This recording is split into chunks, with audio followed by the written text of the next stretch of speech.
கர்த்தருடைய பரிசுத்த நாமத்திற்கு ஸ்தோத்திரம். இந்த அழகான காலை வேளை அவருடைய வார்த்தைகளை தியானிக்க செய்ய பலன் தந்த கிருபைக்காக கர்த்தருக்கு மகிமை உண்டாவதாக. இன்று அவர் நம்மோடு பேசும் வார்த்தையானது யோவான் 14:27. என்னுடைய சமாதானத்தை உங்களுக்கு கொடுக்கிறேன். என் அன்பான தெய்வ பிள்ளைகளே, கர்த்தர் இந்த காலை வேளை அவருடைய சொந்த சமாதானத்தை உங்களுக்கு தருவேன் என்று வாக்கு கொடுக்கிறார். இது உலகத்தார் அளிக்கும் சமாதானத்தை விட மேலானது, தனித்துவமானது, ஆழமானது. என் அன்பானவர்களே, அவருடைய சமாதானத்தை பெற தகுதி பெற்றவர்களாக இருக்க வேண்டும். அவருடைய அன்பு சீடர்கள் இன்பமாகவும் கவலையாகவும் இருக்கும்போது அவர்களின் ஆறுதலுக்காகவும் தைரியமாகவும் இருக்க வேண்டுமென்று அவர்களுக்கு சமாதானத்தை தருவேன் என்று சிலுவைக்கு போகும் முன்பு கூறுகிறார். இதே அதிகாரத்தின் முதல் வசனம் உங்கள் இருதயம் கலங்காதிருப்பதாக என்று துவங்குகிறது.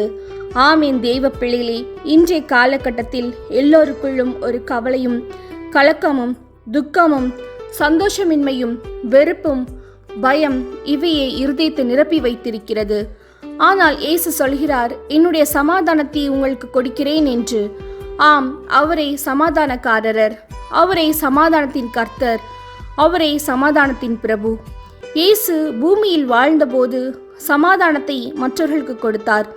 ஒரு நாள் ஒரு பாவியாகிய ஸ்திரீ இயேசுவினிடத்தில் வந்தபோது இயேசுவை அவருடைய பாவங்களை எல்லாம் மன்னித்து சமாதானத்துடைய போய் என்று அனுப்பி வைத்தார். அதே போல 12 வருஷமாய் பெரும்பாடு உள்ளவளாய் இருந்த ஒரு ஸ்திரீ இயேசுவின் வஸ்திரத்தின் ஓரத்தை தொட்டு சுகம் பெறும்போது இயேசுவை அவளை பார்த்து, மகளை திடன்கொள், உன் விசுவாசம் உன்னை இரட்சித்தது, நீ சமாதானத்திட போய் என்று அனுப்பி வைத்தார். இத்துடன் தன் பணியை முடித்து விடாமல் தன்னுடைய சீடர்களை பார்த்து, சமாதானத்தை உங்களுக்கு வைக்கப் போகிறேன், என்னுடைய சமாதானத்தை உங்களுக்கு கொடுக்கிறேன் என்று வாக்குறுதி கொடுக்கிறார். அந்த வாக்கின்படியே தமது மரணத்தினாலும் சிலுவையில் சிந்தின இரத்தத்தினாலும் சமாதானத்தை உருவாக்கினார்.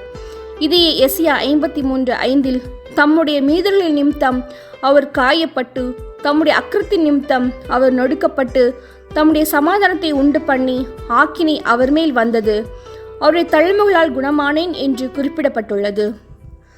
ஆமீன். தேவ ஜனமே, சமாதான பிரபுவாகி வந்த இயேசு சமாதானத்தை மற்றவர்களுக்கு கொடுத்ததுமின்றி அதே சமாதானத்தை அவர் விசுவசிக்கிற எல்லோருக்கும் சிலுவையின் மூலம் தம்முடைய இரத்தத்தின் மூலமும் எப்படி சமாதானத்தை நாம் பெற்றுக்கொள்வது என்று பார்ப்போம். கடினமான நேரங்களில் இயேசுவின் பாதத்தில் இருந்து அவருடைய முகத்தை நம்பிக்கையோடு தேடும்போது ஒரு மேலான தேவ சமாதானம் உங்கள் இருதயங்களையும் சிந்தனைகளையும் நிரப்பும். இதையே வேதம் சொல்கிறது, நீங்கள் ஒன்றுக்கும் கலங்காமல் எல்லாவற்றையும் குறித்து ஸ்தோத்திரத்தோடு விண்ணப்பம் செய்து தேவனுக்கு தெரியப்படுத்தும் போது தேவ சமாதானம் உங்களை கிறிஸ்து இயேசுவுக்குள்ளாக காத்துக்கொள்ளும் என்று தெளிவாக சொல்கிறார்.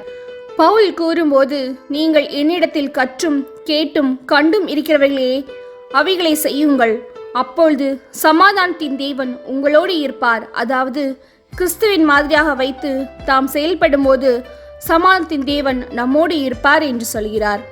கர்த்தர் தமது ஜனத்திற்கு பலன் கொடுப்பார். கர்த்தர் தமது ஜனத்திற்கு சமாதானம் அருளி அவர்களை ஆசீர்வதிப்பார்.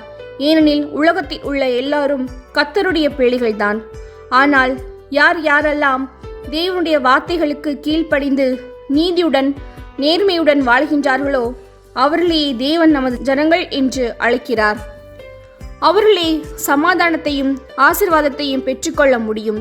அன்பானவர்களே, நாம் அவருடைய அடிசுவடுகளை பின்பற்றி அவருடைய தேவ சமாதானத்தை இன்று பெற்றுக்கொள்வோம். ஆமேன். நாம் இப்பொழுது அவரிடத்தில் வேண்டுதல் செய்வோமா?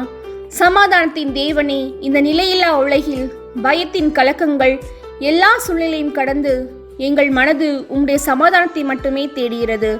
நீர் எங்களுக்கென்று வைத்திருக்கும் திட்டத்தில் நம்பிக்கை வைத்து உமது வாக்குறுதிகள் நிலை கொண்டு எங்கள் கவலைகள், எண்ணங்கள், ஆத்ம தாகங்கள் உமது சமாதானத்தினால் எங்களை நிரப்பும். நீர் எங்களுக்கு அளிக்கும் சமாதானத்தை உணர்ந்தவர்களாக எங்களுடைய கவலைகளை எல்லாம் உம்மிடத்தில் ஒப்பு கொடுக்கிறோம். இயேசுவின் நாமத்தினாலே நாங்கள் ஜெபிக்கிறோம். ஆமேன்.